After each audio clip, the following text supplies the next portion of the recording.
Oi, pessoal. Hoje a gente está aqui na redação do Extra de novo. Eu sou Flávia Junqueira, sou repórter de saúde. E hoje a gente trouxe o Dr. Paulo Renato Fonseca, que é especialista em dor, e ele é diretor científico da Sociedade Brasileira para o Estudo da Dor. E a gente vai falar um pouquinho de dores de cabeça.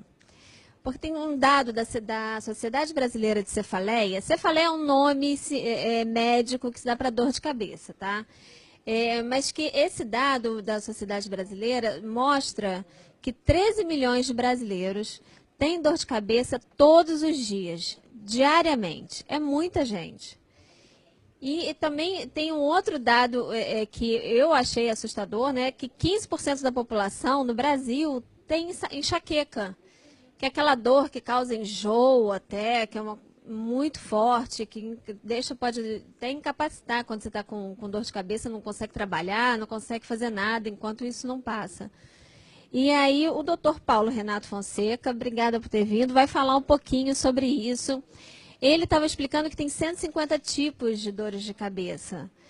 Eu nem imaginava que podia ter tantos tipos de dor de cabeça. Ele vai falar um pouquinho sobre isso, como é que se dividiu em tantas dores de cabeça a cefaleia. Ô Flávio, obrigado aí pelo convite. Muito prazer estar aqui falando com o público do Jornal Extra. Falar sobre dor de cabeça é uma coisa particularmente interessante porque é uma das dores mais prevalentes na população mundial, que mais afeta as pessoas. Dependendo da população, ou a dor lombar, dor nas costas, né, ou a dor de cabeça são as dores mais comuns, né? A gente acredita que no Brasil, 40% da população tem algum tipo de dor crônica, aquela dor que permanece por mais de 3 meses, né? E ela pode ser mais ou menos incapacitante de acordo com a intensidade. Em relação especificamente à dor de cabeça, esse número é a verdade. Existe uma sociedade internacional de cefaleia, uma brasileira de cefaleia, e a gente tem uma classificação internacional de dores de cabeça. E nessa classificação a gente tem mais de 150 tipos diferentes. E o mais interessante é que uma pessoa pode ter mais de um tipo de dor de cabeça, o que é relativamente comum. Então, entre as mulheres, por exemplo, uma cefaleia pré-menstrual é muito comum, muito comum. Então, ela pode ter uma cefaleia do tipo tensional, aquela do cansaço, da fadiga, do mal-estar, do estresse. Ela pode ter uma cefaleia pré-menstrual, já temos 2 tipos na mesma pessoa. E ainda pode ter uma enxaqueca relacionada, por exemplo, à bebida alcoólica, por exemplo, ou consumo excessivo de chocolate ou de conservante. Então, uma mesma pessoa pode ter vários tipos. A pessoa pode achar que ela tem, estou com dor de cabeça, mas as causas serem variadas da dor de cabeça dela, né? Não só uma coisa. Fora os problemas políticos e econômicos que a gente está, né, passando esse ano, então o brasileiro tem motivos de sobra, né, para ter dor de cabeça esse ano. Esse estresse, ele também é um grande causador de dor de cabeça? Esse termo dor é muito interessante, né? Então, a pessoa, quando tem, por exemplo, a desilusão amorosa, tem uma dor de cotovelo, não é verdade? Então, esse termo dor, a dor da perda de um filho, né? Ela dimensiona o tamanho do sofrimento, né? A palavra dor, ela é muito expressiva. E a dor de cabeça, quando a gente pensa assim, nossa, esse problema vai me dar uma dor de cabeça, mostra que é uma coisa importante, relevante, que tem que ser tratada, né? Então, é claro que esses problemas sociais, emocionais, levam a pessoa a um aumento do estresse, né? E o aumento do estresse aumenta as doenças de um modo geral, não só especificamente a dor de cabeça. Em relação à maneira como você se referiu à intensidade, à duração, como enxaqueca, isso são classificações. Mais ou menos metade delas tem um critério de enxaqueca, aquela que é de moderada a intensa, piora com a atividade física, geralmente é unilateral, um lado só da cabeça que dói, tem pulsatilidade, né? E pode estar acompanhada de náuseas ou vômitos, problemas com barulho, com a luminosidade. Então, mais ou menos dessas 150, metade delas estão incluídas nas enxaquecas ou migrâneas. E as outras cefaleias estão em outras classificações. Por exemplo, então você pode ter uma cefaleia, uma dor de cabeça, que é causada por um tumor cerebral. Então, ela é uma cefaleia secundária a uma doença, que é um tumor cerebral. E você pode ter uma cefaleia primária, aquela que não tem uma doença. A dor de cabeça é propriamente a doença, ela que é realmente a patologia, não tem outra patologia para ela ser secundária a ela, né? Os tratamentos são completamente diferentes, Por isso que o diagnóstico é sempre feito com critério, com exames complementares, cobrindo uma boa história, um exame físico acurado, saber quais são os medicamentos que a pessoa já usou e teve bom resultado. Então, uma cefaleia que você tem desde a adolescência, por exemplo. Começou a minha dor de cabeça com 15 anos, hoje você tem 25. Dificilmente essa cefaleia é de uma coisa grave, né? Já tem 10 anos de duração. Agora, uma cefaleia que começou há pouco tempo, com sintomas neurológicos, acompanhada de vômito, de febre, né, se chama mais atenção, isso pode ser uma doença mais grave. Então, o médico sempre deve ser consultado, a gente não tem como fugir dessa realidade. Então, doutor Paulo, isso de você sentir, é só uma dor de cabeça, você não tem que ignorar essa dor, né? E tomar, por exemplo, analgésico todo dia, isso é uma solução ou não? O que a pessoa tem que fazer quando ela começa a sentir essa dor com frequência, com uma certa constância? A gente considera, por exemplo, que uma cefaleia diária, quando ela ocorre mais do que 15 vezes em um mês, no mês de 30 dias. Porque esse intervalo é quase que ela ficou mais fraca e depois voltou a ficar forte. Então a gente trata como sendo uma coisa diária. Esse tipo de dor de cabeça certamente precisa de atenção médica, não há dúvida quanto a isso. O uso abusivo do analgésico, no Brasil a gente tem uma quantidade grande de analgésicos que não precisam de prescrição, especialmente os anti-inflamatórios, né? Então no balcão da farmácia está liberado à vontade para você ir lá comprar o quanto você quiser. Existe uma dor de cabeça que é relacionada ao consumo excessivo de analgésicos. Então, aquele paciente que tomava uma dipirona, um paracetamol, um anti-inflamatório uma vez por semana, depois precisou 2 vezes por semana, depois 3 vezes por semana. Hoje tem dor de cabeça quase todo dia. Isso é um tipo de cefaleia chamada cefaleia transformada. Ela foi transformada numa cefaleia eventual, uma dor de cabeça eventual, numa cefaleia quase diária, uma cefaleia crônica, que é uma doença muito mais difícil de tratar. Então, o uso de analgésicos, eu entendo que a população com dor, com as dificuldades que nós temos na saúde, de você acessar o agente de saúde através das instituições, dificultam e agravam o problema. Mas o uso abusivo de analgésico é sempre muito, muito perigoso. No caso da dor de cabeça, não é diferente, também é perigoso. Deixa eu lembrar que o pessoal que está chegando agora aqui no Facebook do Extra, a gente está conversando sobre dores de cabeça, vários tipos de dores de cabeça, com o Dr. Paulo Renato Fonseca, que é especialista em dor e é diretor científico da Sociedade Brasileira para o Estudo da Dor.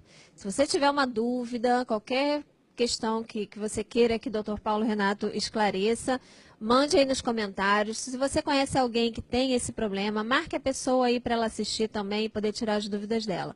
Tá? E aí a gente recebeu aqui a pergunta da Fabielle Rodrigues, que o Dr. Paulo acabou de falar sobre isso, que ela falou que ela sente muita dor de cabeça todos os dias. E o que ela faz?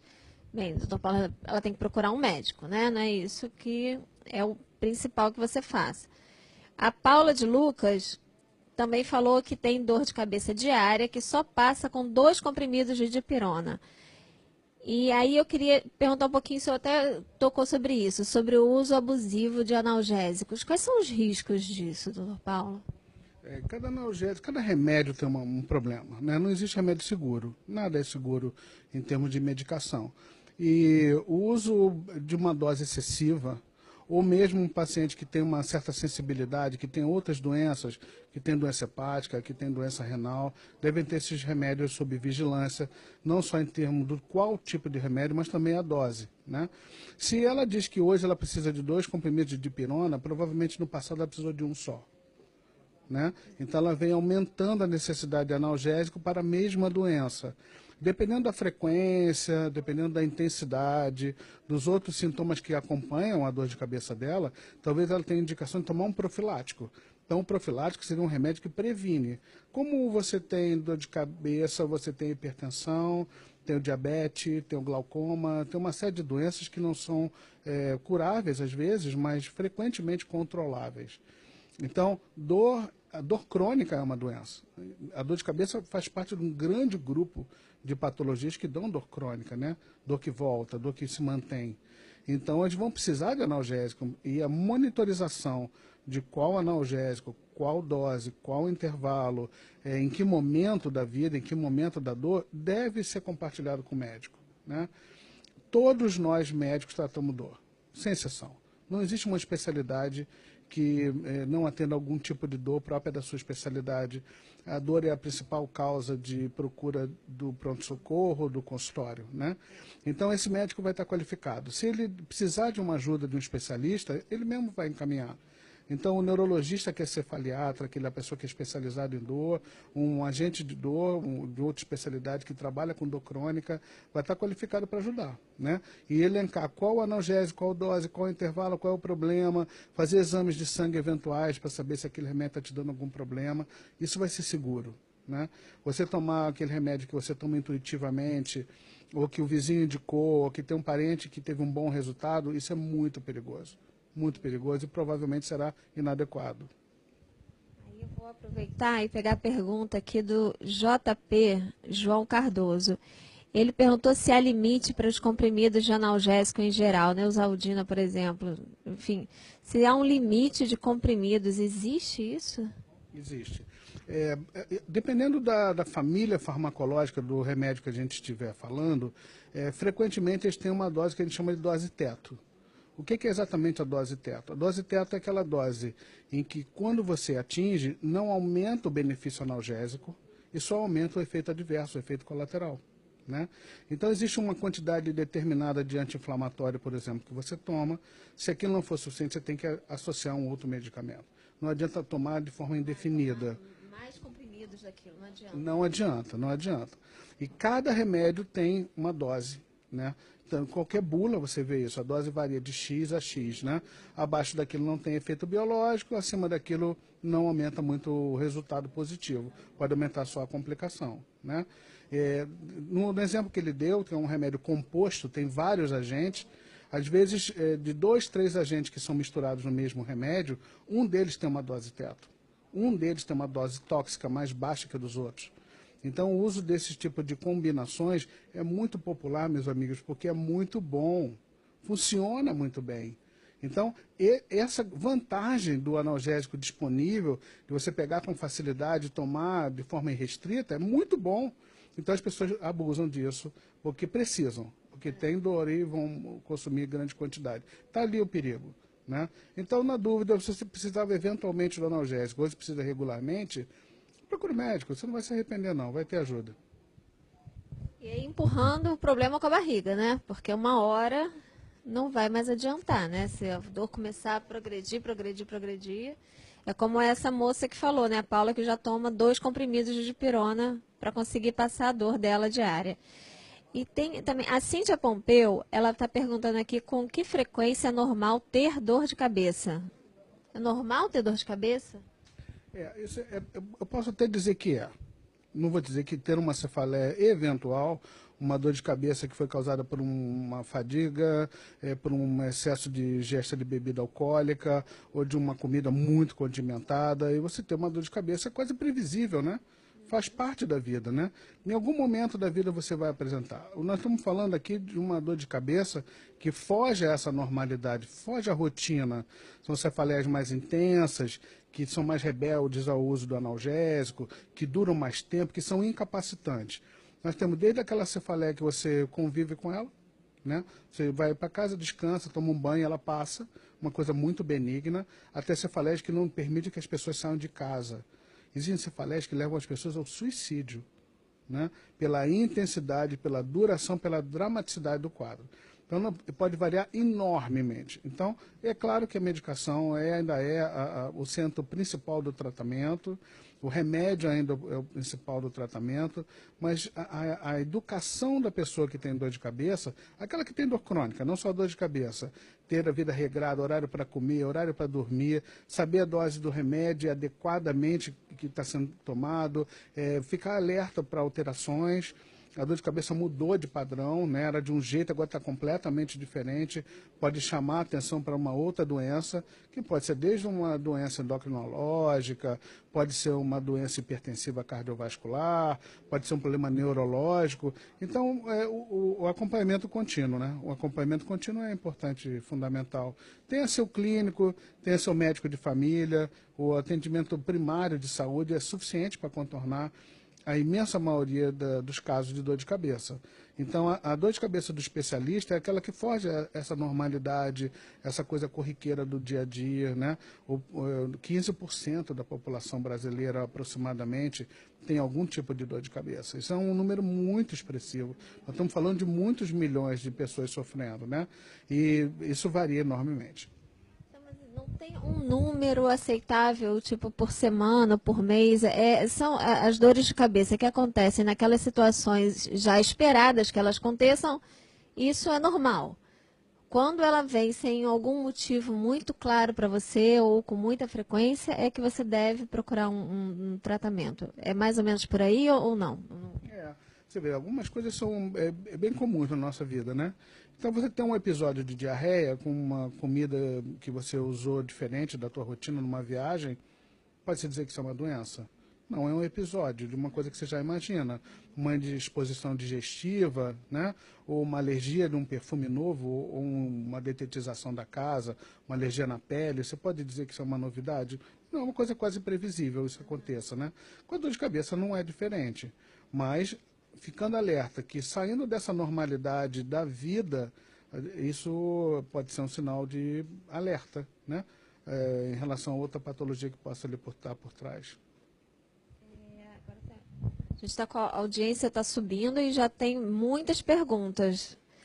Deixa eu lembrar aqui que a gente está com o Dr. Paulo Renato Fonseca, que é da Sociedade Brasileira para o Estudo da Dor. A gente está falando de cefaleia e a gente tem várias perguntas, só vai ter muito trabalho aqui para responder todas elas. Mas vamos lá. A Renata Ferreira está dizendo que as dores de cabeça dela são tão fortes que tem dias que ela sente dor na nuca e tem a impressão que vai desmaiar. O que vem a ser isso? Bem, é difícil dar um diagnóstico assim, mas tem como dar uma pista para a Renata, o que ela deve fazer? Olha, Renata, a sua dor de cabeça precisa ter avaliação médica, né? E dentro dessa avaliação você vai conseguir certamente um diagnóstico e vai encontrar uma maneira de tratar a sua dor de cabeça sem que precise ir ao pronto-socorro, sem que precise tomar remédios injetáveis, coisas mais dramáticas, né? Mas é impossível se fazer diagnóstico apenas com esses dois dados. Isso é normal? Não, certamente não é. Se trata de uma doença incapacitante que a deixa em casa, causa abstinência, absenteísmo no trabalho, né, causa dificuldade de relacionamento interpessoal, reclusão. Então, não é normal, a gente não pode considerar normal. Existem dores de cabeça que são muito incapacitantes, muito. Essas dores de cabeça merecem tratamento mais intervencionista, com medicamentos de uso diário, como eu falei no início, como um diabetes, como uma hipertensão, que precisam de remédio profilático, não é tratar só a crise, não é só tratar o momento da dor, então a gente tem que tentar prevenir para quê? Para que tenham menos crises, que a duração das crises sejam menores e que a intensidade da dor seja menor. Então, esse é o objetivo do tratamento. Menos crises, durem menos e tenham menos sintoma, menos intensidade. Vamos lá. Doutor Paulo, tem a Josefa, está perguntando, Josefa Santos, ela diz que sente dores muito fortes na cabeça, principalmente depois que acorda de um sonho ruim. E ela diz que isso começou, sendo que ela diz que é frequente, e que ela tomou um tombo aos 6 anos de idade e bateu muito forte a cabeça. Na época, ela não foi ao médico e ela tem muita tontura e as dores são latejantes, quase que insuportável. Ela pergunta se as dores de cabeça podem ter alguma relação com o tombo que ela levou quando tinha 6 anos. Isso pode deixar, assim, uma sequela, uma ligação com dor de cabeça, uma pancada forte na cabeça que você tomou em algum momento da vida? A pergunta da Josefa é muito boa, porque abre margem a gente falar sobre dois assuntos. A primeira é sobre o sono, né? Então, o sono não reparador, aquele sono que, embora você fique inconsciente, não relaxa, não descansa e não está pronto para o dia a dia, é uma das causas de dor de cabeça.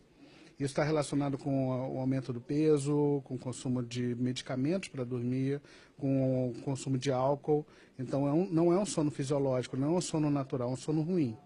Esse terror noturno que ela pode ter também, com esses pesadelos, mostra que talvez ela tenha um sono de má qualidade. Então, recomendo que esse sono seja estudado, né, que procure-se um médico e que trabalhe nessa questão do sono.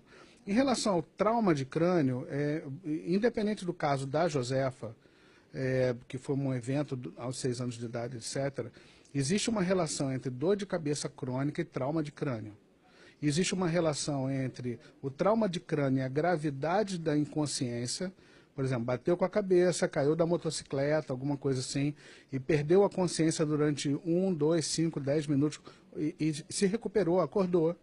Existe uma relação com dor de cabeça. Existe relação com dor de cabeça com os pequenos traumas do boxe, por exemplo, das lutas que têm impacto na cabeça. De um modo geral, pode ser. Se houver inconsciência, se a pessoa perder a consciência num trauma de crânio, existe uma relação entre o tempo de inconsciência e o aparecimento de dor de cabeça crônica, né? É bem interessante. A maioria dos casos não acontece isso, né? Então, estamos falando de trauma importante, com perda de consciência. Não sei se foi o caso da Josefa, né, os 6 aninhos, né? Mas eu não acredito, em princípio, isso aqui não é uma consulta médica, mas eu acredito que, em princípio, não. Acho que não deve ter relação com o quadro atual. Veja que eu falei no início, eu não sei a idade da Josefa, mas certamente é uma mulher adulta. Aos 6 anos até a vida adulta, se alguma coisa muito grave tivesse acontecido nesse trauma, já teria tido sinais neurológicos mais claros, né? Então, provavelmente não há uma relação e provavelmente ela também não tem uma doença muito grave por causa desse tempo decorrido entre o trauma e o sintoma atual, mas ela merece muita atenção, porque ela tem dois descritores de dor relacionado ao sono e ao trauma que tem que ser investigado. Eu tenho certeza que ela vai ficar bem, que ela vai encontrar o caminho dela fazendo um bom tratamento médico. A Mônica Hermogênio, desculpa, Mônica, Correia, ela disse o seguinte, que a filha dela, de 10 anos, sente dores de cabeça latejantes. Já fez exames de tomografia, de vista e não deu nada. O que poderia ser isso? A gente aproveita para falar um pouquinho de dor de cabeça na infância, enxaqueca na infância. Isso é comum ou é raro? Não, é comum. A maioria das enxaquecas, das migrânias, geralmente começam nessa fase da adolescência, né? O que acontece de um modo geral? Primeira coisa, vai no oftalmologista, ver se precisa de óculos, não é isso? Faz logo uma peregrinação, faz um check-up, entendeu? Acha que a criança está dizendo que tem dor de cabeça porque não quer fazer prova, né? Varia muito. Mas, de um modo geral, a enxaqueca, a migrânia, você vê que ela fala lateja.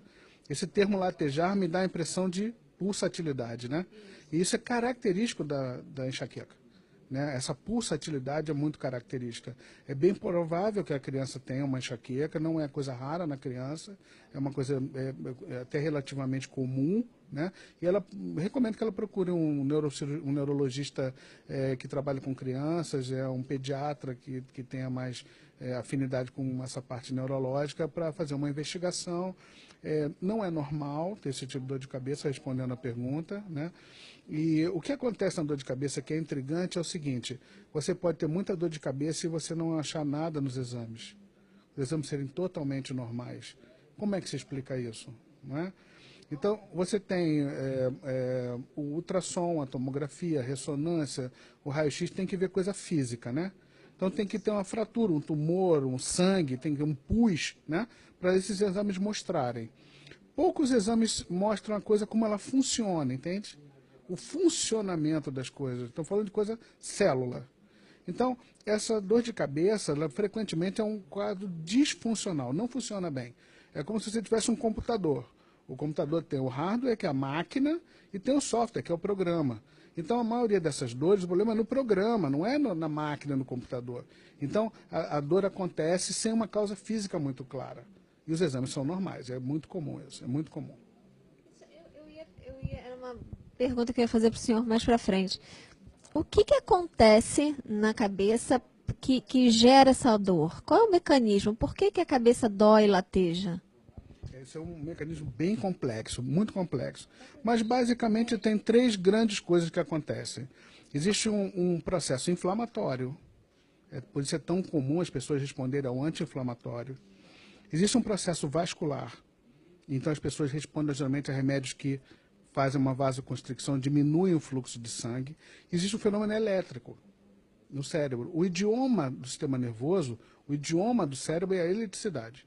Então, de um modo geral, quando você olha um remédio ou vários remédios para dor de cabeça, eles são um anti-inflamatório, um vasoconstrictor e um remédio que atua na área elétrica, como antidepressivos, por exemplo, ou anticonvulsivantes, entende? Então, é um problema no software, no funcionamento, não é um problema que fica, né, que você vai encontrar no exame de imagem. Que seja visível no exame de imagem. Exatamente. Exatamente. Tanto que ele acontece e some. Né? Você tem uma dor de cabeça hoje, some, volta daqui uma semana. A sua doença deixou de existir? Exatamente. Porque ela não é física, ela é funcional. Ela é temporária. E aí começa a gerar o problema, assim, o que causa, já que não é uma coisa que você pode ver no exame de imagem, né? Tem diversas causas aí da dor de cabeça. Como que você ajuda, o que o paciente pode fazer para tentar encontrar a causa, o que está causando aquela dor? No caso dele, até porque podem ter várias causas, né? Não uma causa só. Mas como é que ele consegue identificar qual é o gatilho da dor? Isso é uma pergunta importantíssima. Como é que eu trato a sua dor, né? Então imagina, a minha percepção sobre a sua dor depende de como você me informa. Eu não tenho muitas outras alternativas, né? Os exames são poucos e, como a gente falou anteriormente, são geralmente normais. Então, se você souber bastante bem sobre a sua dor, você vai me informar muito melhor. Então, a gente recomenda que seja feito um diário. Esse diário chama-se Diário de Cefaleia, que basicamente se escreve, a pessoa de próprio punho escreve e anota quantas crises teve esse mês, qual foi a duração, o que aconteceu para desencadear aquela crise, como ela resolveu, como foi a resposta ao remédio. É um diário que você pode ser, quanto mais completo você for nas informações, mais você vai compreender a sua própria dor. E você compreendendo a sua própria dor, você vai fornecer ao médico as informações que ele precisa.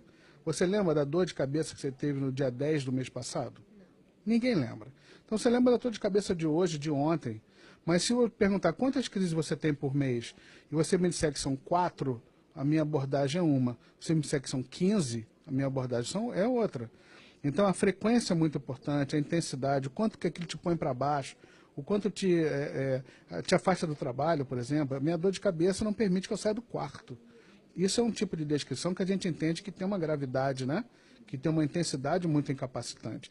Então você vai fornecer melhor informações para seu médico à medida que você mesmo reconhecer os detalhes, as minúcias da sua dor.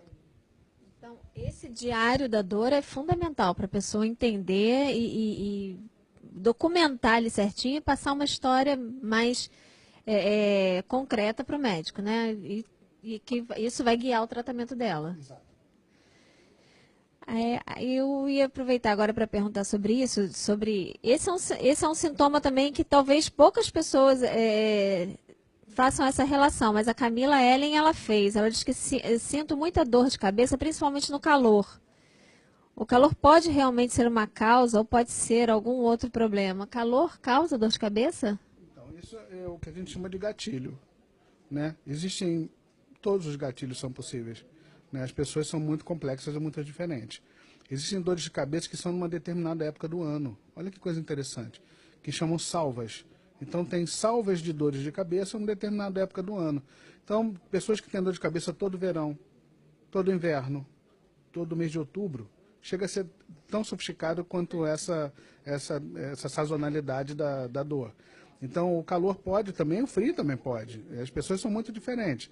Então, os gatilhos, as coisas que despertam a dor nas pessoas, aquelas que todo mundo conhece, comidas condimentadas, né, conservas, produtos relacionados ao vinho tinto, ao álcool de um modo geral, né, a cerveja, alguns remédios, né? A época do mês, nas mulheres isso é bem claro, né? O homem tem um ritmo mais constante, mas a variação hormonal da mulher mostra períodos completamente diferentes, né? Então, todos esses detalhes são gatilhos que disparam a dor. Então, ela pode ter dor só no verão, sim. Ela pode ter dor só por calor, não só o calor em si, mas a época do ano, e que não é só o calor que acontece no inverno. Tem outras variações meteorológicas que podem justificar a dor de cabeça dela. Pode, claro. Elisa Barbou, desculpa, Elisa, não sei falar o seu sobrenome. Quando a gente usa um remédio específico e a dor não passa, pode usar outro remédio? É muito comum se usar outro remédio, né? Associação. Sim. Existem dose teto, lembra que nós falamos? Então você pode ir até a dose teto. Cada remédio vai ter uma dose. Por exemplo, um remédio que é muito comum. Exatamente. Por exemplo, um remédio que é muito comum é o sumatriptano. O sumatriptano é um remédio clássico, consagrado, que trata crises intensas de enxaqueca. Existe uma dose teto de 200 miligramas. Mas você não vai para 200 miligramas, você começa com 25, entende?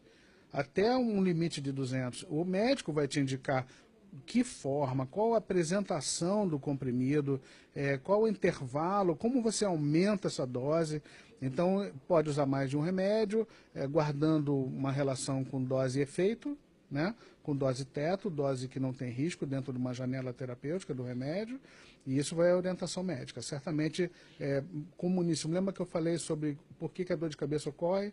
Tem um fenômeno elétrico, um problema vascular, um problema inflamatório. Então, provavelmente, você precisa talvez de 3 linhas de tratamento. É por isso que se misturam medicamentos dentro do mesmo comprimido, cada um agindo um pouquinho em cada fase dessa da dor. Eu tenho uma dúvida. Agora é minha, posso tirar? Você disse que alguns remédios para analgésicos têm cafeína, porque é para vasoconstritor. No entanto, chocolate também pode causar dor de cabeça. E ele tem cafeína. Por que ele causa dor de cabeça? Ele não ajuda a passar dor de cabeça?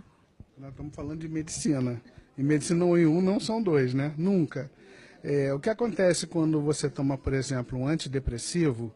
O antidepressivo pode dar sono e pode dar insônia, na mesma bula, né? A cafeína, ela pode ser um grande medicamento para a dor de cabeça, como a abstinência da cafeína pode desencadear uma dor de cabeça. Então, aquela pessoa que toma cafezinhos, por exemplo, que consome 1, 2, 5, 10 xicrinhas por dia, às vezes no dia que ele não tem acesso ao café, ele tem dor de cabeça por abstinência da cafeína. Então, a cafeína está dentro da medicina como aquelas substâncias que podem ter duplo comportamento diferente entre as pessoas. Ela pode ser, como todo remédio, remédio e veneno. Tá? Então pode também ajudar a passar dor de cabeça o chocolate, dependendo da pessoa. Então eu acho que é o meu caso. O chocolate dá tanta alegria. Não é? Essa alegria cura essa dor de cabeça. Eu acho. Né?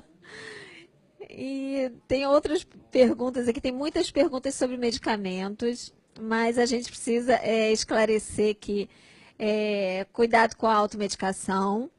E o doutor Paulo Renato, ele não está aqui para prescrever medicação, né? Então, a gente também está tendo um certo cuidado aqui com essas perguntas. Pessoas perguntando sobre drogas muito específicas e isso realmente você tem que consultar com o seu médico, caso a caso. E tem uma pergunta aqui da Sandra Cristina Xavier. Ela está falando que sente dores fortíssimas só de um lado, só do lado direito da cabeça e por cima da orelha. Esse o senhor já explicou um pouquinho. Quando a dor é só de um lado, localizada, isso em geral é enxaqueca ou não necessariamente é enxaqueca? Na definição da enxaqueca, a unilateralidade é um marcador muito importante. Não é 100%, como a gente falou, a medicina não tem 100%, né? Então, a imensa maioria das enxaquecas, a dor é unilateral. Muito bem. Mas não quer dizer que ter dor de um lado da cabeça seja uma enxaqueca. Você pode ter uma compressão, por exemplo, no nervinho na coluna. Você pode ter uma dor de ouvido que dá dor de cabeça de um lado só. Uma infecção, por exemplo, né? Você pode ter um problema especificamente na pressão de um dos olhos e ter dor atrás do olho que você vê como dor de cabeça, entende? Então, a unilateralidade ela é significativa, mas ela não fecha um diagnóstico, né? É importante que ela investigue essa dor dela, que provavelmente vai encontrar a causa, e tratando a causa talvez vá embora.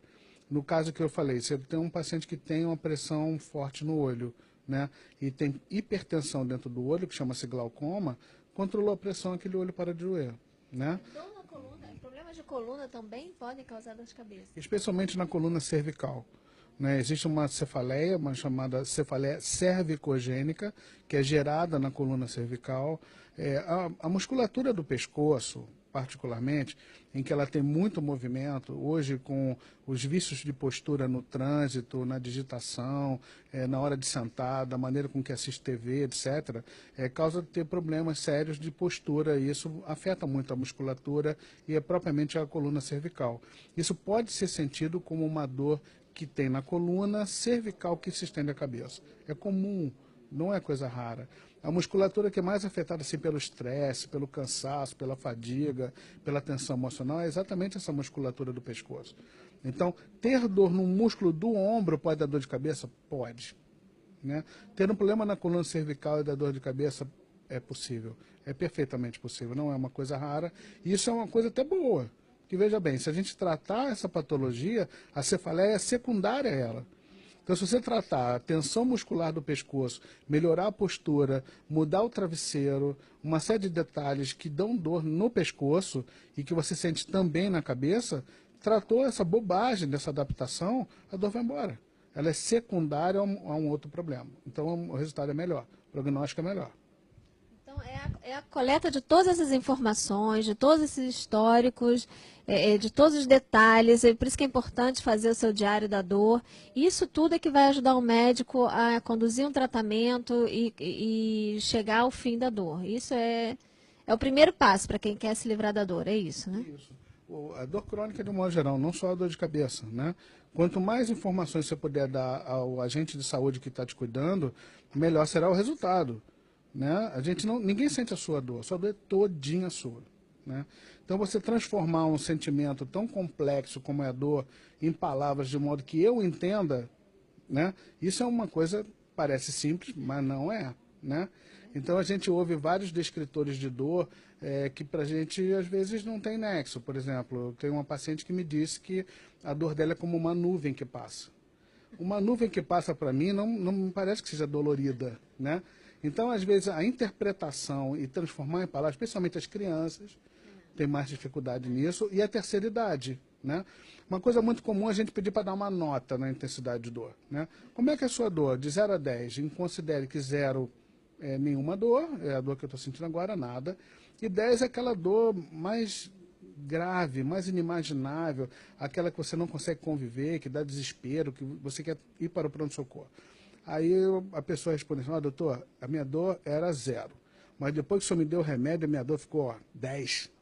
Ela não entendeu o método, entende? Ela, na realidade, ela deu 0, que é uma nota ruim, para uma dor muito forte. E ela deu 10, que é uma nota muito boa, para uma dor que hoje é muito intensa, entende? Então, essa variação, a pessoa tem que entender a maneira de se expressar, e com isso o diário ajuda demais. Anotando, entendendo esses detalhes, porque vai passar para o médico vai ter mais subsídio para fazer diagnóstico, consequentemente tratamento. A gente está chegando aqui ao fim do nossa transmissão aqui com o Dr. Paulo Renato Fonseca. Eu queria lembrar para quem chegou aqui no meio, no finalzinho, que o vídeo, quando acabar a transmissão, o vídeo continua no Facebook do Extra. Então, dá uma olhada, vai lá no início, porque o Dr. Paulo Renato, ele respondeu muitas perguntas que estão sendo feitas agora no final. Tem várias coisas respondidas lá no início do vídeo. E dá uma olhadinha que você vai encontrar uma resposta aí para o seu problema. Eu queria agradecer a presença do Dr. Paulo Renato Fonseca. Ele é diretor científico da Sociedade Brasileira para o Estudo da Dor, que conversou aqui com a gente, tirou várias dúvidas. Muito obrigada, doutor Paulo. Eu que agradeço. Muito obrigado pelo convite. Gente, daqui a pouco tem mais transmissão aí. Fica de olho aí no Facebook do Extra. Tchau, obrigada.